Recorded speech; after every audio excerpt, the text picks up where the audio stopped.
Sveiki, čia Startas. Laida apie naujus, inovatyvius ir pažangius verslus. Prieš 700 metų Lietuvos didysis kunigaikštis Gediminas siuntė laiškus Europos pirkliams ir amatininkams, kviesdamas juos drąsiai vykti į Lietuvą ir būtent čia plėtoti savo verslus. 21 amžiuje Lietuva jau pati turi ką pasiūlyti pasauliui. Jauni, sumanūs ir išsilavinę žmonės kuria daiktus, kurie gali pakeisti pasaulį. Būtent apie juos ir ši laida. 10 įmonių, 10 inovatorių komandų rungėsi dėl veržliausio startuolio vardo. Chaosas mums leido padaryti šitą verslą. Kūrybiniai procesai gimsta gyvenant. Mes pirmieji bandome paleisti šį produktą. Ant stalo prizas, kokio dar nėra pasiūliusi nė viena televizijos laida. 400 eurų iš mūsų fondo gana drąsiai gali ateiti bet kokia idėja. Milijardų tokio vertės idėja, mes su profesoriumi prisėsime ir surasim tos pinigus. Siekti tikslo dalyviams padeda geriausi savo srities specialistai. Kuri inovatyvaus verslo idėja perspektyviausia? Nors turės gerą pavadinimą. Anglai turi posakį, riba tik dangus. Pirmojo Lietuvos palydovų Lituanikas Atvinas kūrėjai šią ribą jau peržengė ir danguje buvo, tačiau sustoti neketina ir toliau kūrė kosminės technologijas.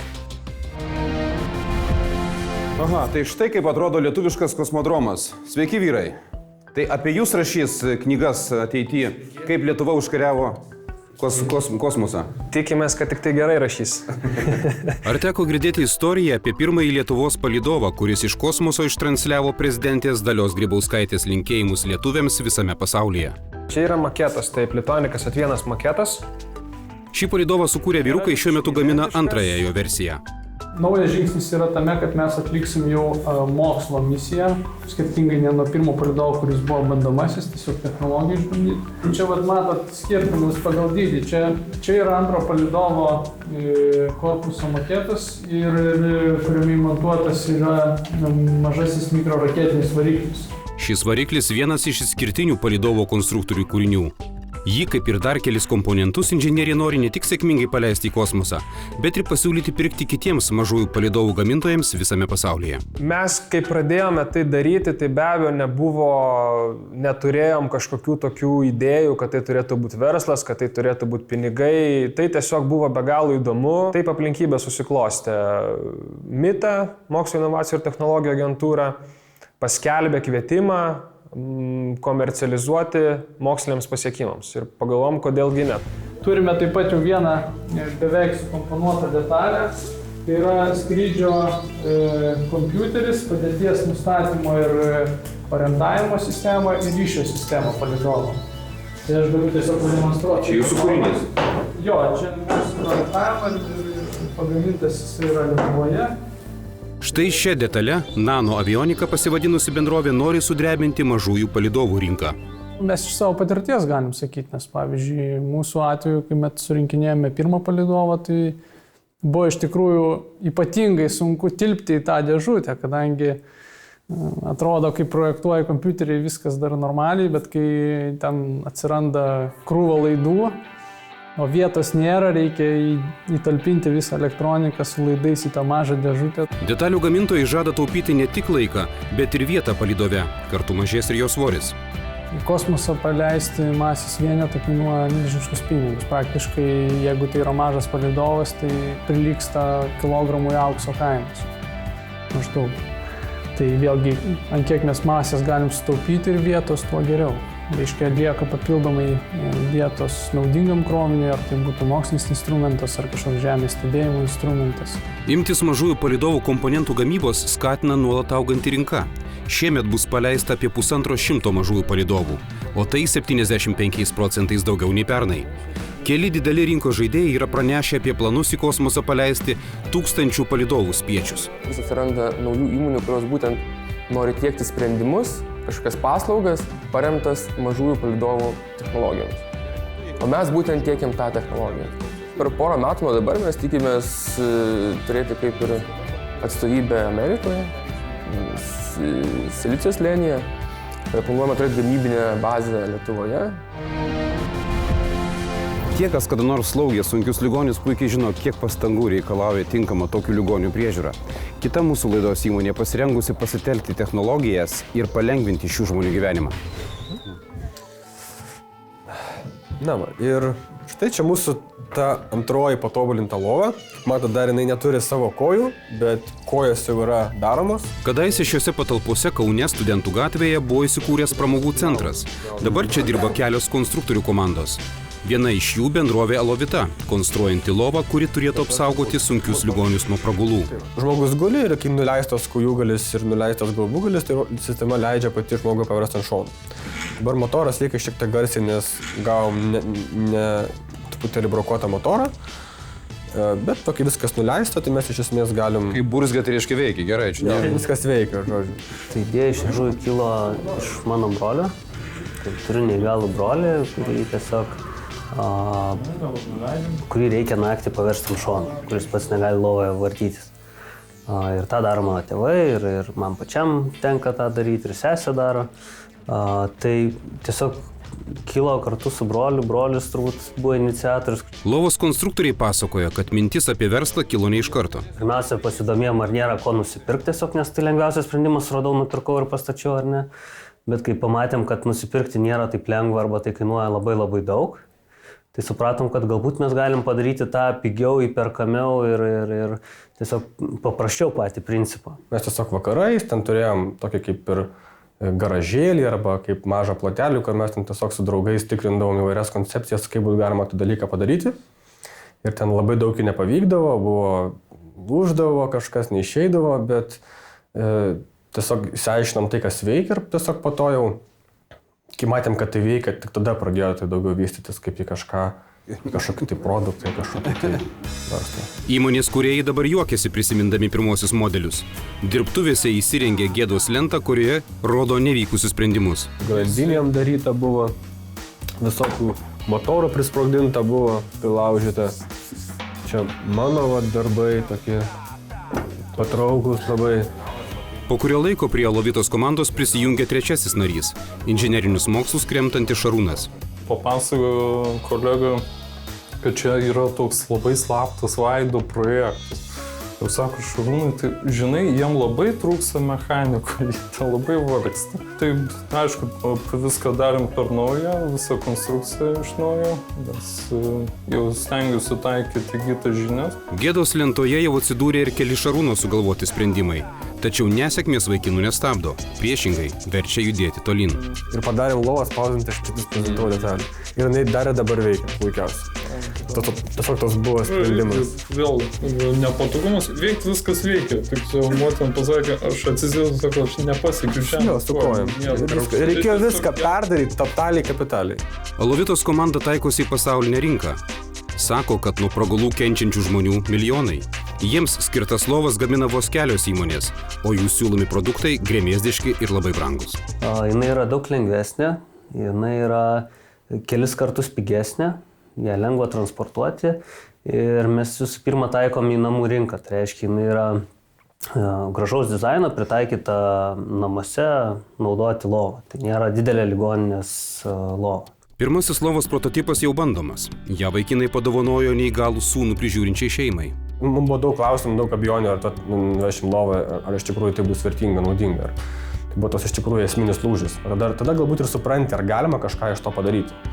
Tai kol kas tai nėra taip jau labai blogai, kaip mes tikėjomės. Ta prasme, kad mes skeptiškai žinom, labai ieškom daug priežasčių, kodėl to nereikėtų daryti. Bet kol kas visas labai neblogai.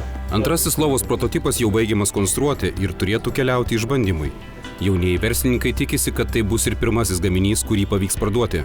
O galvoje jau mezgasi ir kitos mintys. Šiuo metu esame inovatorių komanda, ar ne? Tai yra žmonės, kuriems patinka kurti kažką. Tai ir ateity manau, kad lova, kuri paverčia ant šono, greičiausiai nebus pats paskutinis jau mūsų produktas. Tai reiškia, mes norėsim sukurti ir lovą, kuris stebi gyvybinius parametrus žmogaus. Galbūt valdoma iPad'u per nuotolį, galbūt valdoma balsu, kad žmogus pats galėtų žodžiu pasiversti. Tai reiškia, mes norim būti įmonė, kuri kuria.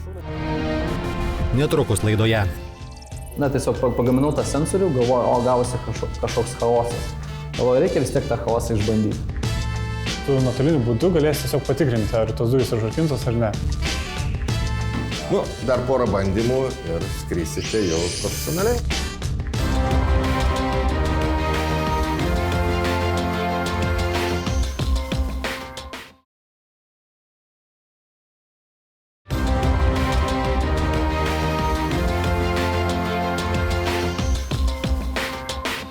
Lietuva pasaulyje garsėja fizikais dirbančiais lazerių srityje.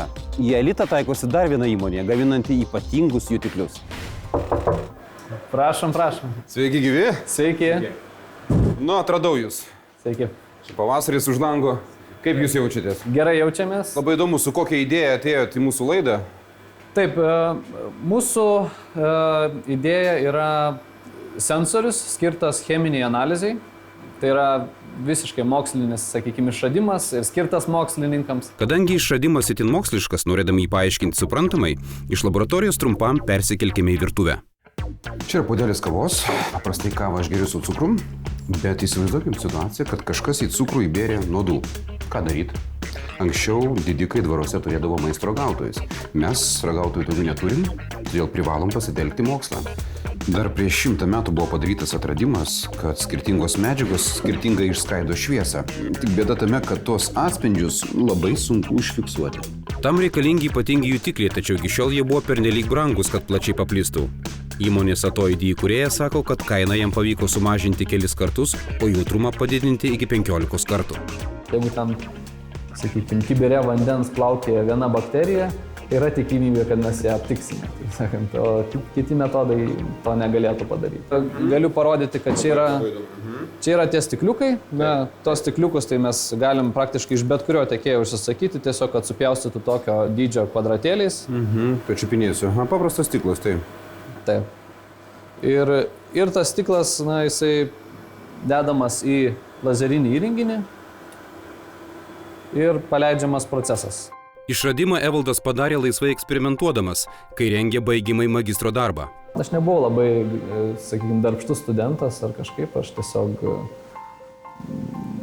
magistrinį darbą dariau paskutinėmis savaitėmis kaip tikras studentas, o ne kaip darbštus studentas. Ir tai buvo pakankamai skubota, bet po to pamačiau, kad, tiesiog pagaminau tą sensorių, galvoju, gavosi kažkoks chaosas. Galvoju, reikia vis tiek tą chaosą išbandyti. Jie turi tokią kvadratėlį viduje, tai yra lazerio apdirbtas paviršius. Ir to kvadratėlio viduje yra iš viso nanostruktūra, chaotinė tokia nanostruktūra. Kai kada chaosas ir gerai, nepasirodo. Taip, chaosas yra mūsų verslo pagrindas. Skamba paradoksaliai. Skamba paradoksaliai, ja, bet chaosas mums leido padaryti šitą verslą. Jutiklius išbandę kolegos mokslininkai negailėjo pagirų. Skubotai sukurtas chaotiškas jutiklio paviršius pasirodo veikia geriau nei tvarkingos sistemos. Mes iš tikrųjų šitoje patalpoje garinam auksą ir sidabrą. Tai čia brangi patalpa, reiškia. Brangi patalpa. Auksinė sidabrinė. Taip. Čia yra mūsų auksas iš šitos tabletės. Jutiklis išradimas, kuris pats savaime pinigų neatneša. Šiuo metu juos perka mokslininkai, tačiau sėkmingam verslui to neužtenka. Įmonė ATOID nori įtikinti įmonės, kad juos galima naudoti labai plačiai. Daugiau nei pusė pagamintų sensorių mes sunaudojame patys savo tyrimuose. Tai yra mūsų partnerė Indrė Aleknavičienė, jinai dirba biochemijos institute ir tenai turi taikymų laboratoriją. Kad suprasti, reiškia, ne fizikui ir ne chemikui, kad suprasti, tai imam plokštelę, imam kažkokią tai medžiagą, uždedam ant to kvadračiuko medžiagą ir kišam į skaitytuvą. Taip. Ir tada mes gaunam kažkokį tai rezultatą, kur galim pasakyti. Taip, mes gaunam spektrą, kuris yra kaip piršto antspaudas, sakykime, cheminių medžiagų. Mes iš to spektro galim identifikuoti, kad ten yra tiofenolis arba ten yra kažkokia kita cheminė medžiaga. Reiškia, net nežinodami, kas tai per medžiaga, mes galim pasakyti, kas tai per medžiaga, palyginę to spektro su duomenų baze. Bet tai čia jūs galite sukelti revoliuciją, ypatingai, sakykime, maisto pramonėje. Tai mes norim sukelti revoliuciją, taip. Tai aš noriu pasakyti, kad aš liečiuosi prie istorijos ir va. Įmonės ATOID įkūrėjai prognozuoja, kad didžioji plėtra prasidės po 2 metų ir tam reikės apie 1,5 milijono eurų. Kai mes galėsime pasiūlyti pilną sprendimą, sakykime, maisto įmonėm arba farmacijos įmonėm, tai yra, kai turėsime jau ir sensorių, ir skaitytuvą, su kuria galima tą sensorių nuskaityti, ir duomenų bazę, kažkokių spektrų, pagal kurias galima tas medžiagas atpažinti. Brangus televizijos žiūrovai, aš turiu jums vieną klausimą. Ar jūsų buto durys užrakintos? Tikrinot? Jūs to įsitikinę? Būtent tokios mintys paskatino 2 studentus imtis naujo verslo – internetu stebėti spyną. Kūrybiniai procesai gimsta gyvenant. Tiesiog.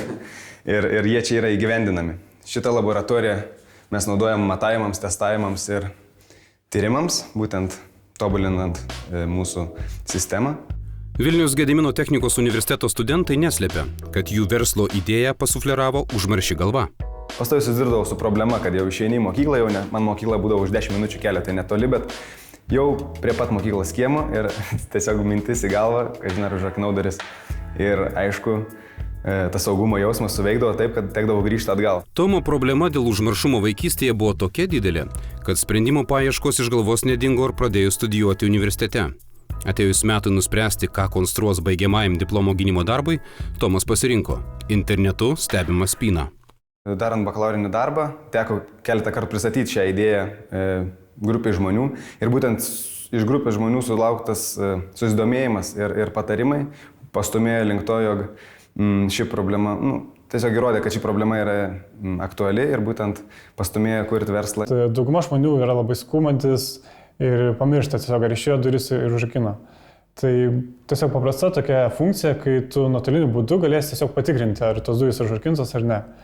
Tai būtent mobilio telefono pagalba arba internete. Tai po truputį pradėjome kurti būtent pačio maketo kaip ir dizainą.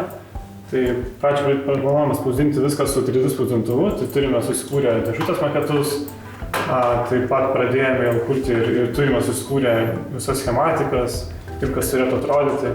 Studentai neslėpia, kad svajonių apie nuosavą verslą turėjo labai seniai. Įmonę kurti pasiryžo sulaukė didelio palaikymo. Čia buvo tokia proga, kai labai universitetas palaikė būtent iš mokslo direkcijos ir mus stūmė pastoviai visus konkursus, dalyvaukit ir tuomet dalyvavome juose, laimėjome. Esam testavimo ir galutinio produkto išgryninimo stadijai. Neužilgo 2-3 mėnesių laikotarpyje planuojame paleisti į rinką savo sukurtą produktą. Čia investuoti ir savo pinigų viską, ne tas formelės, o ne? Taip, iš savo ir dar esam iš Mitos projektą dalyvavom ir mums pavyko laimėti. Tomas ir Aurimas tiki kūriamo įrenginio sėkme. Atlikę apklausą studentai sako išsiaiškinę, kad tokių pat užmaršių žmonių labai daug. Rezultatai be abejo buvo labai geri. Iš 300 apklaustų žmonių apie 80% pareiškia, jog su ta problema susiduria ir jinai jiems yra pasikartojanti. Tai, kad to išvengti, ir buvo pasiūlyta šis problemos sprendimo būdas ir jie pareiškia, jog norėtų šią sistemą būtent turėti pas save namie įsirengti ir yra pasiruošę už tai mokėti pinigus. Aš galbūt, kai reikėtų pirkti, tą procentą mažėtų, tarkim, dvigubai, tai mes skaičiavome suprantu, kad liekam su 30-40%, tai aktuali problema yra. Startuoliai žino, kad panašių gaminių yra ne vienas. Tačiau jie planuoja dėmesio sulaukti mažesnę kainą ir kur kas patogesniu įrengimu. Sako, kad jų klientai ne naujus namus besistatantys turtingi žmonės, o taip pat senus namus išmanesniais paversti norintys gyventojai. Kai viskas jau yra įrengta, tarkim, duris pastatytos, tai kad nereikėtų visko griauti ir iš naujo keisti durų ar pačios taktos ar spynos, tai būtent orientuojamės į juos, nes tokių produktų panašių ir yra, bet jie visi yra skirti, kai keiti duris, keiti būtent spyną ir jie yra orientuoti į tai. Tai mes nusprendėme, kad orientuojamės į jau pastatytus namus, į jaunas šeimus, galbūt į senjorus, kurie jau irgi turi problemas atmintimi. Šiuo metu bepiločiai skraidantis aparatai ant bangos. Jie žaidžia vaikai, o kartais net ir suaugę. Tačiau kiti mūsų laidos herojai teigia, kad jau greitai bet kas tokiu aparatu skraidinti negalės. Tam reikės specialaus pažymėjimo.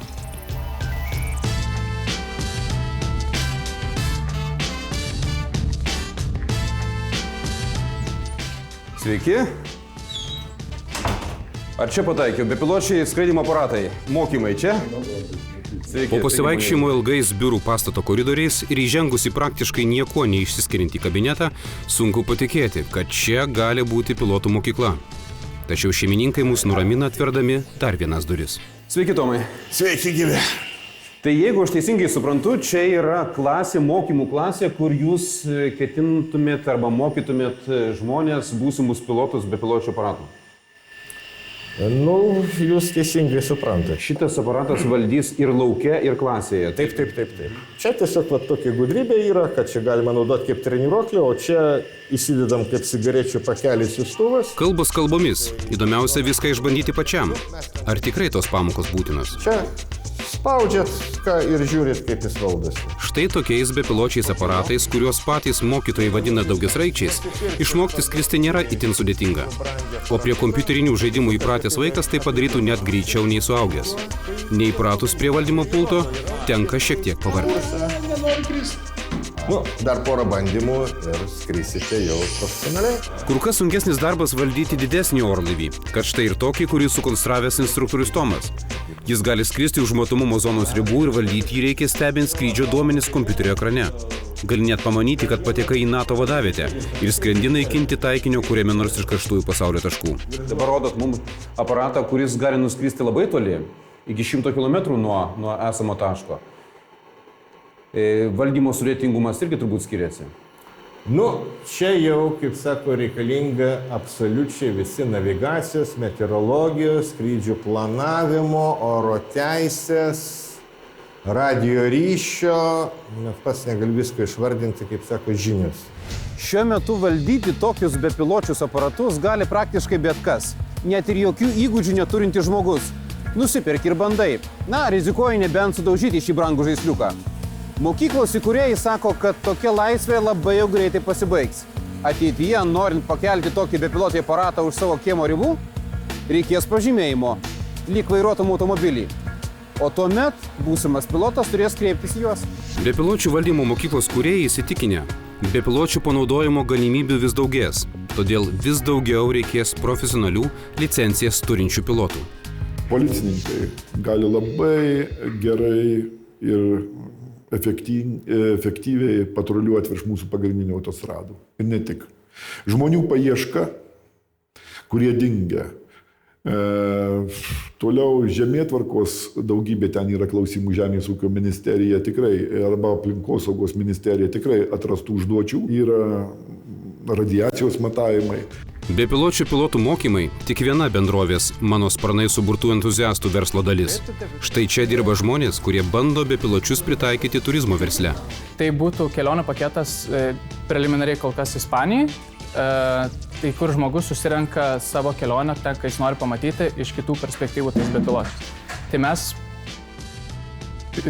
visų pirma galvojam, kad apmokinti pilotus ir juos vežti kartu su žmonių grupe. Ir jiem rodyti bepiločiais vaizdą iš kitų perspektyvų ir parduoti tokį kelionių paketą. Startuoliai įsitikinę, jiems pavyks, tačiau paslaugų kainomis ir galimais pelnais dar nesidalina. Sako per anksti. Tikisi, kad pirmieji klientai šią neįprastą paslaugą jau naudosis po pusmečio. Laidoje Startas dalyvauja 10 įmonių. Statistika neguodžianti, tik 1 iš 10 projektų sulaukė sėkmės. Tačiau ekspertai ragina, net ir patyrus nesėkmę, jokių būdų nenuleisti rankų. Tie, kurie neišgyvena, jie gauna neįkainojamą patirtį. Aš kartais juokauju, sakydamas imdamas iš vienos dainos žodžius. Nepabuvęs kareivierių nebus geras artojėlės, tai čia, sakyčiau, taip perfračiau. Nepabandęs kurti startupo nebus geras nei darbuotojas, nei verslininkas. Tai yra tampa natūraliu jaunimo pasibandymu save versle, pabandymu įgyvendinti vieną ar kitą idėją. Ir jeigu jinai nepasiseka, tai yra įgaunama patirtis ir nereikia bijoti, ir reikia padrąsinti tos žmonės, kuriem nepasisekė, ir nereikia bijoti pradėti įgyvendinti kitą idėją ir imtis antro karto. Jie yra mūsų ekonomikos, jeigu dabar ne pagrindas, tai ateitis, kuomet jie taps pagrindu. Kitą savaitę šios 5 įmonės susitiks su mūsų laidos mentoriais, patyrusiais investuotojais ir verslininkais ir mėgins juos įtikinti savo projektų sėkme. Savo nuomonę galite išsakyti ir jūs balsuodami naujienų portale Delfi. Kuri idėja jums atrodo perspektyviausia? Į kurią idėją jūs investuotumėte savo pinigus? Dėl veržliausio startuolio vardo kovojančios įmonės verslo idėjų perspektyvumu bando įtikinti laidos mentorius. Investuotojai šiaip yra pakankamai bailūs žmonės. Jie turi patikėti idėją. Po skrydžio kosmose tenka atsakinėti ir į žemiškus klausimus. Kiek pinigams reikia? Tai dabar iš tikrųjų planas tai būtų kažkur 200 000 eurų. Tai jie žinaugi, kaip jie pinigėlių neturi, tai galvoja, kad jie patys viską sugebės padaryti. Ar skaudžios problemos sprendimas garantuoja pelningą verslą? Tai ar turit verslo planą?